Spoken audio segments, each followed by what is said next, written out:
Mumbai Indians ఈ పేరు, ఈ ఫ్రాంచైజీ, వీళ్ళ టీం సభ్యుల గురించి. ఈ రిటెన్షన్ లిస్ట్ రిలీజ్ కాకముందు వరకు మారు మోగిపోయింది. రిటెన్షన్ లిస్ట్ రిలీజ్ అయిన తర్వాత అందరూ సైలెంట్గా పడుకున్నారు. ఐపీఎల్ రిటెన్షన్ రూల్స్ రిలీజ్ చేయగానే అవైటెడ్గా వెయిట్ చేసింది మాత్రం ముంబై ఇండియన్స్ రిటర్న్ లిస్ట్ గురించే. ప్రీవియస్ సీజన్లో రోహిత్ శర్మ కాదని హార్దిక్ పాండ్యాని గుజరాత్ టైటన్స్ను తీసుకొచ్చి మరీ కెప్టెన్గా నియమించింది ముంబై ఇండియన్స్. దీంతో వాంకాడేలో నిరసనలు అయితే బగ్గుమన్నాయి. దీంతో రోహిత్ శర్మ, సూర్యకుమార్ యాదవ్, జస్మిత్ బుమ్రా అందరూ జట్టును వీడతారని ఎక్స్పెక్ట్ చేశారు. కానీ కథ మొత్తం ప్రజెంట్ మారిపోయింది. దీనికి main reason Mumbai Indians new head coach Mahela Jayawardene. Mainly Rohit శర్మను కన్విన్స్ చేసే పాత్ర తనదే అంట. అయితే అసలు మ్యాటర్లోకి వెళ్ళిపోదాం. ఐపీఎల్ 2025 మెగా యాక్షన్ సంబరాలు అయితే మొదలైపోయాయి. నవంబర్ 24న, 25న సౌదీ అరేబియాలోని జిదహా వెనుగా ఫిక్స్ చేశారు. అయితే ఓవరాల్గా మెగా యాక్షన్కి 1574 మంది ప్లేయర్స్ రిజిస్ట్రేషన్ చేసుకున్నారు. వీరిలో 320 క్యాప్డ్ ప్లేయర్స్ ఉంటే అన్క్యాప్డ్ ప్లేయర్స్ ఏకంగా 1224 మంది ఉన్నారు. అలాగే అసోసియేట్ నేషన్స్ నుండి 30 మంది రిజిస్ట్రేషన్ చేసుకున్నారు.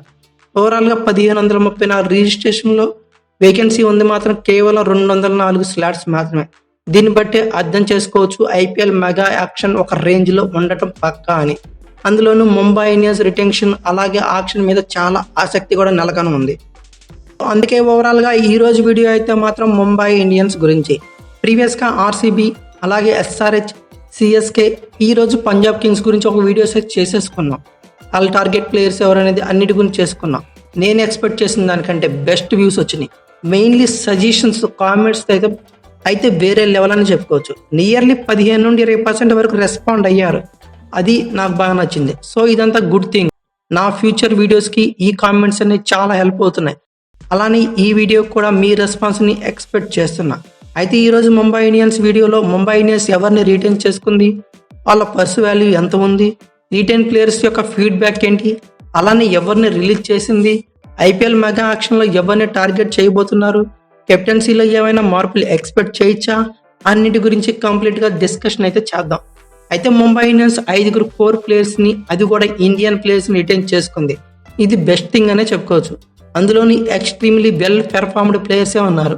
ముంబై ఇండియన్స్ వీళ్ళు 5 ఒకవేళ ఆక్షన్లోకి వదిలితే నియర్లీ 90 నుండి 100 కోట్లు కొల్లగొట్టేవాళ్ళని చెప్పుకోవచ్చు. బట్ ముంబై ఇండియన్స్ వీళ్ళని ఎలా కన్విన్స్ చేసిందో నాకైతే అర్థం కాలేదు. కానీ 75 కోట్లకి 4 దిక్కులను కలిపి ముంబై ఫ్యామిలీలో పెట్టుకుంది. ఇదే ముంబై ఇండియన్స్ మెగా ఆక్షన్ ముందు తమ స్ట్రాటజీ 100% సక్సెస్ చేసింది. అయితే ముంబై ఇండియన్స్ ఫ్యామిలీ రిటర్న్స్ లిస్టులో ఫస్ట్ రిటెన్షన్ జస్మిత్ బుమ్రా 18 కోట్లు, సూర్యకుమార్ యాదవ్ 16.35 కోట్లు, హార్దిక్ పాండ్యా 16.35 కోట్లు, రోహిత్ శర్మ 16.30 కోట్లు. ఇక లాస్ట్ రిటెన్షన్ తిలక్ వర్మ 8 కోట్లు. నేనైతే మాత్రం ఈ 4 ఎక్స్పెక్ట్ చేశా, ఎలా కూడా కన్విన్స్ చేస్తారు అనుకున్నా. కానీ తిలక్ వర్మ ప్లేస్ అయితే రీప్లేస్ అయ్యి రిటెన్షన్ వస్తాడని నేను ఎప్పుడు ఎక్స్పెక్ట్ చేయాల. ఇతని ప్లేస్లో ఇషాన్ కిషన్నే కన్విన్స్ చేస్తారేమో అని ఎక్స్పెక్ట్ చేశా. కానీ ముంబై ఇండియన్స్ అందరికీ షాక్ ఇస్తూ తిలక్ వర్మని 8 కోట్లతో రిటైన్ చేసుకుంది. వీళ్ళందరినీ ఓవరాల్గా ముంబై ఇండియన్స్ 65 కోట్లతో రిటైన్ చేసుకుంది. ఇంకా 55 కోట్లతో నియర్లీ 18 నుంచి 20 మంది ప్లేయర్స్ని బై చేయాల్సి ఉంది. ఇది ముంబైకి డిఫికల్ట్ టాస్క్ అనడంలో సందేహం లేదు. ఇక తర్వాత ముంబై ఇండియన్స్ కెప్టెన్సీ పరిస్థితి ఏంటంటే ప్రజెంట్ కెప్టెన్ హార్దిక్ పాండ్యా ఉన్నాడు. నా ఒపీనియన్ కూడా నెక్స్ట్ సీజన్కి హార్దిక్ పాండ్యానే కెప్టెన్. ఎందుకంటే దీనికి క్లియర్ నోటిఫికేషన్ అయితే వచ్చింది. ఆల్రెడీ రిటైన్ టైంలో సూర్యకుమార్ యాదవ్ కెప్టెన్సీ కావాలని అడిగాడట. అలాగే జస్మిత్ బుమ్రా కూడా. దానికి ముంబై ఇండియన్స్ మేనేజ్మెంట్ చెప్పిన మాట, ఆల్రెడీ మనం హార్దిక్ పాండ్యాని కెప్టెన్ చేసాం. 1 సంవత్సరానికి అతని పెర్ఫార్మెన్స్ బాగాలేదని పక్కన పెట్టడం కరెక్ట్ కాదు. సో కొన్నాళ్ళు వెయిట్ చేయండి అని కన్విన్స్ చేసి మరీ జస్మిత్ బుమ్రాని, సూర్యకుమార్ యాదవ్ని ఒప్పించి రిటైన్ చేసుకున్నారంట. ఇది కెప్టెన్సీ మ్యాటర్. సో ఐపీఎల్ 2025లో ముంబై ఇండియన్స్ కెప్టెన్గా హార్దిక్ పాండ్యా కంటిన్యూ అవనున్నాడు. అయితే తర్వాత ముంబై ఇండియన్స్ రిటైన్ చేసుకున్న 5 ప్లేయింగ్ 12 స్పాట్స్లో ఫిక్స్ చేద్దాం. అలానే మనం ఆక్షన్లో టార్గెట్ చేసే ప్లేయర్స్ కేవలం 15 నుండి 16 మంది మాత్రమే స్ట్రాంగ్ ప్లేయర్స్ ఉంటారు. Remaining players under 19, first class, అలాగే రంజీ ట్రోఫీలు, ఇంటర్నేషనల్ క్రికెట్లో డెబ్యూ చేయని ఓవర్సీస్ ప్లేయర్స్ని టార్గెట్ చేస్తాం. ఎందుకంటే ఇండియా ఆడే ప్రతి సిరీస్కి హోమ్లో కానీ ఓవర్సీస్లో కానీ ఒక 15 నుంచి 16 మందిని పీసెస్ స్క్వాడ్ రిలీజ్ చేస్తుంది. ఎందుకంటే ఒక 15-16 ప్లేయర్స్లోనే ప్లేయింగ్ లెవెల్ని బిల్డ్ చేసుకోవచ్చు. బ్యాకప్గా ఒక 4-5 సాల్ అని. అలాగే ఇక్కడ కూడా ఐపీఎల్లో ప్రతి మ్యాచ్కి ఇంపాక్ట్ ప్లేయర్స్తో కలిపి 12 మందితో గేమ్లో దిగుతాం. అందుకని చెప్పి 12 మందికి ఒక 4-5 బ్యాకప్ పెట్టుకొని ఒక 16-17లో ఒక స్క్వాడ్ని అయితే రెడీ చేసుకుందాం. ఇక బ్యాకప్గా అండర్-19 రంజీ ట్రోఫీ, ఫస్ట్ క్లాస్, ఓవర్సీస్లో ఇంటర్నేషనల్ క్రికెట్లో డెబ్యూ చేయని ప్లేయర్స్ని బై చేస్తాం. వాళ్ళందరినీ ఒక 5 కోట్లతోనే ఒక 5-6 ప్లేయర్స్ని అయితే కొనేసుకోవచ్చు. అప్పుడైతే మొత్తం ఓవరాల్గా 23 నుంచి 25 ప్లేయర్స్ని అయితే బై చేయొచ్చు ప్రతి ఫ్రాంచైజీ కూడా. ముంబై ఇండియన్స్ 5 ప్లేయర్ని అయితే ఆల్రెడీ బై చేసి రిటైన్ చేసుకుంది. ఆ ప్లేయర్స్ బట్టి ప్లేయింగ్ 12 ఎలా ఉండబోతుంది అనేది వాళ్ళ స్పాట్ని అయితే ఫిక్స్ చేద్దాం. అంటే ఎగ్జాంపుల్ ఫస్ట్ డౌన్లో రోహిత్ శర్మ బ్యాటింగ్ వస్తాడు. సో ప్లేయింగ్ 12లో ఫస్ట్ స్పాట్ అనేది ఫిక్స్ అయిపోయింది. ఇక థర్డ్ స్పాట్లో సూర్యకుమార్ యాదవ్ బ్యాటింగ్ వస్తాడు. సో థర్డ్ స్పాట్ ఫిక్స్ అయింది. అంటే మిడిల్లో ఉన్న రెండో స్పాట్ ఖాళీగా ఉంది. అంటే అదర్ ఎండ్ ఓపెనర్ అయితే ముంబై ఇండియన్స్ బై చేయాల్సి ఉంది. అయితే అదర్ ఓపెనర్ కోసం ముంబై ఇండియన్స్ ఆక్షన్లో ఇషాన్ కిషన్ని, ఫిలిప్ సార్ట్ని, జోస్ బట్లర్ని, క్వింటన్ డికాక్ని అంతంత పెద్ద ప్లేయర్స్ని టార్గెట్ చేయదు. ఎందుకంటే వాళ్ళ మినిమం పర్స్ వాల్యూ వచ్చి 8-10 కోట్లు దాటిపోవచ్చు. జోస్ బట్లర్, క్వింటన్ డికాక్ అలాగే ఫిలిప్ సాల్ట్ ఎక్సలెంట్గా పర్ఫామ్ చేసే ప్లేయర్, హై లెవెల్ ప్లేయర్స్. వీళ్ళు 12 కోట్ల వరకు పర్స్ వెళ్ళినా ఆశ్చర్యపని అవసరం లేదు. సో వీళ్ళనైతే ముంబై ఇండియన్స్ టార్గెట్ చేయదు. బట్ ఒకసారి ట్రై చేస్తుంది, కుదిరితే వరుస అయింది, లేకపోతే లేదు. సో అందుకని చెప్పి ఇక్కడ ఒక ప్లేయర్ నేనైతే ఒక యావరేజ్ ప్లేయర్ని మెయింటైన్ చేయొచ్చు. ఎందుకంటే Rohit Sharma high class batter, తర్వాత వచ్చే సూర్యకుమార్ యాదవ్ ఒక హై క్లాస్ బ్యాటర్, ఒక మిడిల్లో ఒక యావరేజ్ బ్యాటర్ అంత మాత్రం నష్టం అయితే జరగదు. అది కూడా ప్రజెంట్ ముంబై ఇండియన్స్కి వికెట్ కీపర్ లోటు కనబడుతుంది. అక్కడ వికెట్ కీపర్ వస్తే ఆ ఓపెనర్గా ఇంకా ప్లస్ పాయింట్ అవుతుంది. నేనైతే ఆ ప్లేస్లో ఇండియా సైడ్ నుంచి వృద్ధిమాన్ సహా ఎక్స్పీరియన్స్డ్ బ్యాటర్ని ట్రై చేస్తున్నా. బట్ ప్రజెంట్ ఆయన ఫామ్ అయితే అంత బాగాలేదు. ప్రీవియస్ సీజన్లో కూడా గుజరాత్ టైటన్స్లో అంత వెల్గా పెర్ఫామ్ చేయలేదు. సో ఆ ప్లేస్లో వచ్చేకి నేనైతే మహిళ జయవర్ధన సైడ్ నుంచి ఖచ్చితంగా శ్రీలంక నుంచి కిషల్ మెండిస్ని అడ్వైట్ చేస్తున్నా. నేను అనుకోవడం వాళ్ళు కూడా అదే టార్గెట్ చేస్తారనుకుంటున్నా. ఇక సో ఇక్కడ 3 స్పాట్లు అయితే ఫిక్స్ అయ్యాయి. ఇక 4th స్పాట్లో యాజ్ యూజువల్గా తిలక్ వర్మ రావడం పక్క. ఎందుకంటే ముంబై ఇండియన్స్ స్పాట్ని ఎప్పటి నుంచో తిలక్ వర్మే ఫిల్ చేస్తున్నాడు. ఇక 5th స్పాట్లో pace allrounder, power hitter, captain none other than Hardik Pandya దిగడం పక్క. దీంతో 5 స్లాట్స్ అయితే ఫుల్ అయిపోయాయి. అయితే పేస్ ఆల్రౌండర్ కూడా ఫిక్స్ అయ్యాడు కాబట్టి మరో స్పిన్ ఆల్రౌండర్ని ట్రై చేయాలి. ఇక్కడ మెమరబుల్ ఫినిషర్ కూడా కావాలి. సో ఆ ఫినిషర్ ఎలా ఉండాలంటే 6 బంతులు 6 సిక్స్లైనా కొట్టి గెలిపించగలిగే అంత క్యాపబుల్ ఉన్న ప్లేయర్ ఖచ్చితంగా కావాలి. అయితే ఇక్కడ నేహాల్ వదిరాని ట్రై చేయొచ్చు.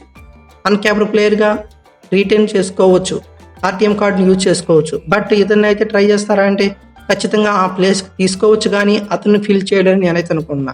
ఎందుకంటే ముంబై ఇండియన్స్కి ప్రీవియస్గా ఫినిషింగ్లో కిరణ్ పోలార్డ్ ఆ ప్లేస్కి ఇచ్చిన వాల్యూ అలాంటిది. ఎన్నో మ్యాచ్లు అలుపెరగకుండా గెలిపించాడు. తర్వాత అతను రిటైర్ అవ్వడం, తర్వాత టిమ్ డేవిడ్ రావడం కొంతవరకు అయితే ఆ ప్లేస్ని జస్టిఫై చేశాడు, కానీ కంప్లీట్గా అయితే చెప్పలేం. మరోసారి టిమ్ డేవిడ్నే ట్రై చేయొచ్చు. అతను కనుక ఒకవేళ ఆక్షన్లో అందకపోతే అదే ప్లేస్లో డేవిడ్ మిల్లర్ని ఒక 8-10 కోట్లతో ట్రై చేయొచ్చు. ఇక అప్పటికి అందకపోతే బ్యాకప్ ప్లేయర్గా నేహాల్ వదీరానే టార్గెట్ చేయాల్సి ఉంటుంది. నేనైతే ఖచ్చితంగా ఆ ప్లేస్లో మిల్లర్నే పెడుతున్నా. ఇక కాదు అనుకుంటే ఇండియా సైడ్ నుంచి ఒక పవర్ హిట్టర్ ఉన్నాడు, అది కూడా అభినవ్ మోనర్. కొట్టినట్టే ఉండదు కానీ పెచ్చకొడతాడు. సో అతన్ని తీసుకునే అవకాశం కూడా ఉంది. ఇక తర్వాత స్పిన్ ఆల్రౌండర్గా హార్దిక్ పాండ్యా బ్రదర్ అయిన కృణాల్ పాండ్యా, ఒక విధంగా చెప్పాలంటే సెంటిమెంటల్ టచ్. ముంబై ఇండియన్స్ ప్రీవియస్లో ఇద్దరు, ఒక పేస్ ఆల్రౌండర్గా ఒక స్పిన్ ఆల్రౌండర్గా ఇద్దరు కలిసి చాలా మ్యాచ్లు గెలిపించారు. అతన్ని అయితే మాత్రం ఖచ్చితంగా తీసుకుంటారని అనుకుంటున్నా. ఇతనికి బ్యాకప్గా దునిత్ వెళ్ళలాగే వాషింగ్టన్ సుందర్, వానిందు అసరంగాని ట్రై చేయొచ్చు. ఓవరాల్గా ఇంతవరకు 8 స్పాట్లు అయితే ఫిక్స్ అయిపోయాయి. మరి పేస్ యూనిట్ పరిస్థితి ఏంటి? ఇదే ముంబై ఇండియన్స్లో ప్రజెంట్ కలకాలం అని చెప్పుకోవచ్చు. బ్యాటింగ్లో సేఫ్ జోన్లో ఉంది. ఒకరు ఇద్దరు ఫెయిల్ అయినా చొక్కలో చూపిస్తారు. ఇక బట్ బౌలింగ్ యూనిట్లో మాత్రం అన్ని బొక్కలే ఉన్నాయి. అది కూడా జస్మిత్ బుమ్రా చుట్టూ ఒక ప్లాట్ఫామ్ సెట్ చేయాలి. అంటే Jasprit Bumrah right hand pacer అయితే ఒక లెఫ్ట్ హ్యాండ్ పేసర్ని వెతకాలి. ఆ Trent Boult, Mitchell Starc, Harshdeep సింగ్లు కావాలంటారా? అంత పర్స్ అయితే మన దగ్గర లేదు. సో ఒక యావరేజ్ ప్లేయర్నే టార్గెట్ చేయాలి. టీ నటరాజన్ ఇండియన్ కోర్లో కావాలనుకుంటే, ఖలీల్ అహ్మద్ ఇలాంటి ప్లేయర్ని ట్రై చేయొచ్చు. కాదనుకుంటే ఓవర్సీస్ని కావాలంటే మార్కో జెన్సెన్ మంచి బౌలరే, అలాగే బ్యాటింగ్ చేయగల సత్తా కూడా ఉంది. ఒక 20 నుండి 30 రన్స్ కాంట్రిబ్యూట్ కూడా చేయగలడు.